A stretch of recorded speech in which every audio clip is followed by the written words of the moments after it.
చంద్రవంశ క్షత్రియ యాదవ రాజుల కార్తీక వన సమారాధన కార్యక్రమం ఆదివారం ఎంతో సందడిగా జరిగింది. వ్యవసాయ మార్కెట్ యార్డులో ఉదయం నుండి జరిగిన కార్యక్రమంలో పెద్ద సంఖ్యలో యాదవ సంఘీయులు పాల్గొన్నారు.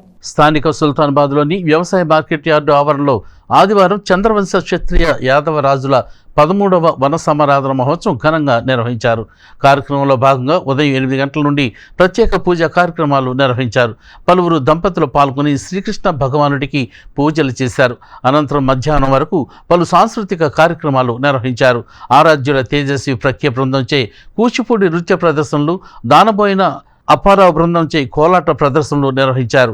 చిన్నారుల కోలాట నృత్య ప్రదర్శనలు, భరతనాట్య ప్రదర్శనలు ప్రత్యేక ఆకర్షణగా నిలిచాయి.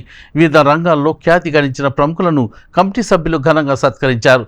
కార్తీక వన సమారాధనకు పరిసర ప్రాంతాల నుండి పెద్ద సంఖ్యలో యాదవ సంఘీయులు కుటుంబ సమేతంగా తరలివచ్చారు. మధ్యాహ్నం నుండి భారీ ఎత్తున వనభోజనాల కార్యక్రమం నిర్వహించారు. కార్యక్రమంలో ఆవుల మురళీకృష్ణ యాదవ్, తాడిబోయిన రమేష్, కుర్రా సుజాత, మేడిపోయిన గంగా యాదవ్, డాక్టర్ తాడిబోయిన అఖిలేష్, తాడిబోయిన శ్రీనివాసరావు, తాడిబోయిన హరిప్రసాద్, రామచంద్ర యాదవ్ తదితరులు పాల్గొనగా కమిటీ సభ్యులు, నిర్వాహకులు కార్యక్రమాన్ని పర్యవేక్షించారు.